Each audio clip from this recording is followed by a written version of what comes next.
Okay, huge movie fanatic Nate coming once again with another movie review. This is a movie review for the 1980 movie, sci-fi movie called Saturn 3. Now this movie just came out on Blu-ray and I just saw the Blu-ray today, so that's pretty much why I'm doing it. This is a Saturn 3 review, and at the end is like a Blu-ray review all in one. So it's a movie review and a Blu-ray review packed into one slam bang review. So this is a movie, Saturn 3, came out in 1980, I grew up with. Now I saw this probably when I was 10 years old in 1987. Me and my dad would rent movies on the weekend. And this was one, obviously the cover was very, very appealing, and it's still very cool, and luckily Shout Factory used that cover, which is the famous one-sheet, the famous artwork for Saturn 3, which is of course of the robot Hector. And, obviously, I was interested in robots at the time, pretty much hardcore. I just was fascinated by just movie robots and stuff. Or not just movie robots, but just robots in general. So obviously the cover is what attracted me to this movie, so we rented it. And I was at a little bit of a tender age to see something like this, like the very beginning when Captain James's paper body is completely destroyed by being sucked up through the human grater bit, actually happens really early in the movie and actually caught me off guard, and I was kind of disturbed by it at a tender young age of 10. And, I kind of, it was a little too much for me at that time.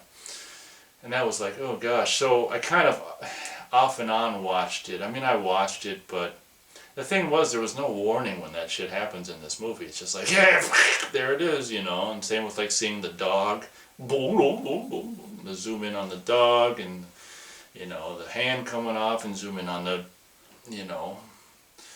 the head of the Harvey Keitel, with the hole through it so Hector's eyes can look out. But this is probably not a 4-star movie, but it means so much to me. I'm going to give it 4 stars. You're biased when you grow up with something because you're biased because if you first see it through kids' eyes, I'm of the impression that you kind of, depending on what it is, if it's not Halloween 2 or what the hell was that other movie I see completely differently, whatever. Most of the time when I see a movie, I'll see it as a kid, I'll see it later on through the rest of my life, I'll see it in a way through those kid eyes, and it'll be a kind of a magic mystique to the movie for the rest of your life because you saw it when you were a kid. And that's what Saturn 3 is for me. I think that even if I saw it for the first time today, like when I got the Blu-ray, I'd still probably really like it because it's 1980, it's Farrah Fawcett, it's Harvey Keitel with a dubbed voice, and Kirk Douglas. And it's a very competent, I love the production design of the basically where they live, the station, the Saturn 3 Experimental Food Research Station, I think is what it's called. I don't think, is it experimental? Whatever. I don't know, I might have added that word. But the place where they live, I think the production design and the lighting and everything like that. And I love the sound design of however they made that sound where you kind of just see a corridor and it's just like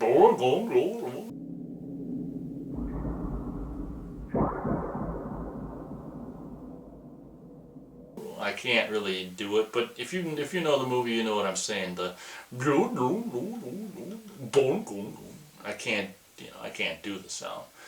But I think the movie, I remember thinking when I was a kid, even when I first saw it, which is very true, that the movie's got this feeling which is of both big budget and small at the same time, like the optical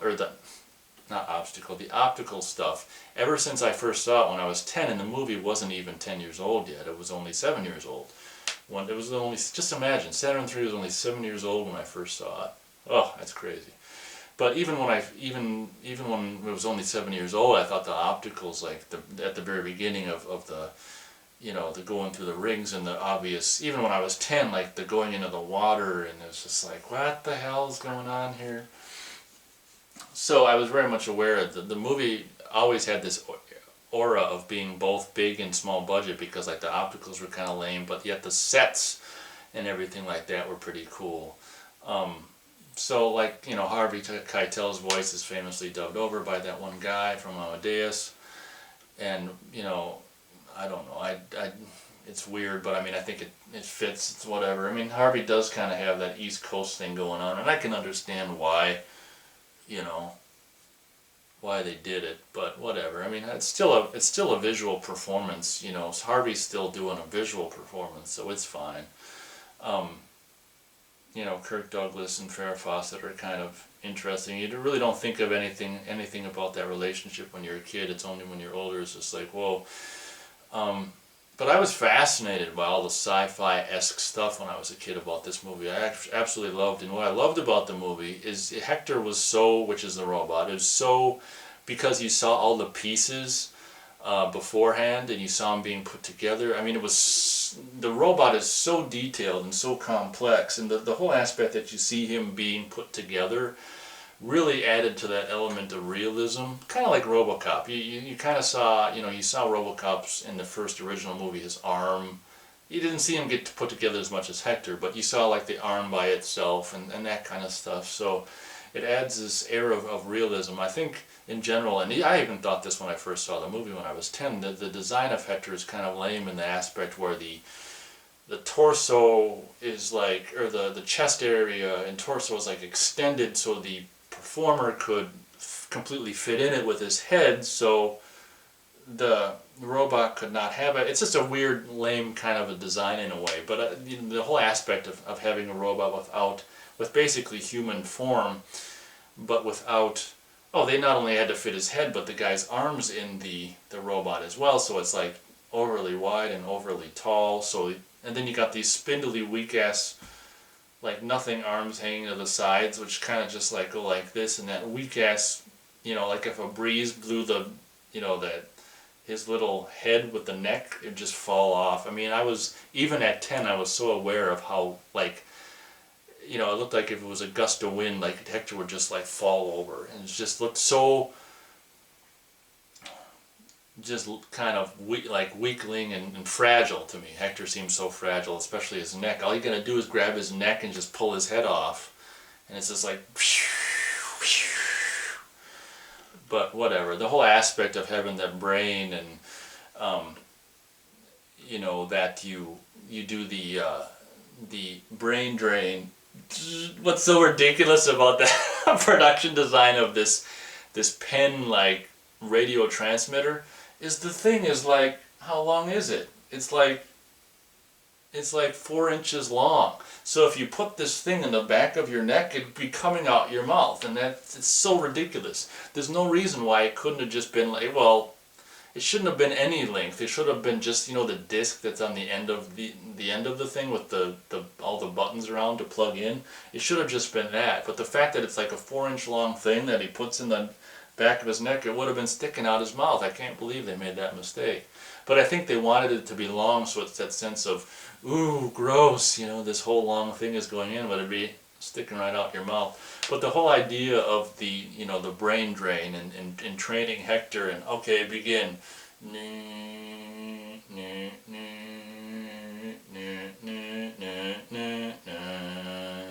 And let's not forget, I'm going to remember his name for the very first time, Elmer Bernstein, who did an absolutely fantastic, and I got the CD off eBay, fantastic score for this movie, which I absolutely love, and I think it's a fantastic, amazing compliment to, you know, complements this movie fantastically, because without that, this movie wouldn't be half of what it is. Unfortunately, so many people involved in this movie, including John Barry, Farrah Fawcett even, and Elmer Bernstein and probably other people have since passed, but they left behind this great movie, which some would argue isn't so great, which is Saturn 3, which I would argue is pretty cool. It is very cool in a really geeky kind of a way, but there's so many aspects I love about the brain having nothing on its mind yet, and having a crazy person who's supposed to go through all kind of rigorous mental training, and this guy failed, but he ended up killing the guy who's supposed to go, which is kind of contrived, but whatever. But the idea of having a mentally deranged person train a robot with his mind, so basically it's a copy of his mind in this robot mind, is kind of a really cool idea, and there's perhaps some things that weren't embellished on as well as they could have been in the movie. There were some scenes on the Blu-ray, which I should probably get to the Blu-ray review, that I've never seen before, and probably no one's have seen before, which was so exciting to see. Where, I mean, Adam, that's what's his name, Kirk Douglas's character was actually going to take Hector outside, not going to, he does in the scene, to see if he can actually do what he's supposed to do, be helpful, you know, and make ferrous phosphate obsolete. Not that a piece of metal can do that, but yeah. It's just the whole scene where he takes Hector outside and he's like, Hector, get in the buggy. And it's just like ridiculous. I was just laughing with glee at the scene. I was like, why is this cut? It's so cool to see, like, it's the very beginnings of Hector being like, you know, like when Anakin Skywalker in episode 2 or 1 was first starting to show signs of whatever, you know, like, you know, rebellion or whatever, you know, non-compliance. It's like when Hector's very first scenes of not complying, and it's just, I was very, I mean, it's very exciting to see that scene, but I was like, why is this cut? Oh, I was so devastated.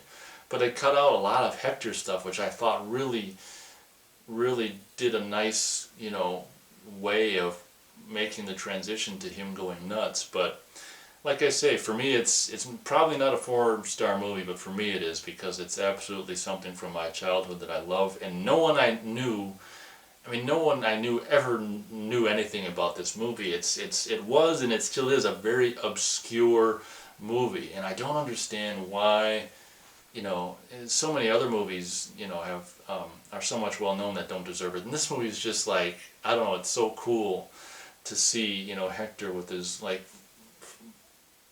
fake limp ass weak arms and his neck. You know, they had to actually fast forward, like, you know, a lot of scenes for the neck movement to just to make his neck move faster, and even the arm too when he's doing chess.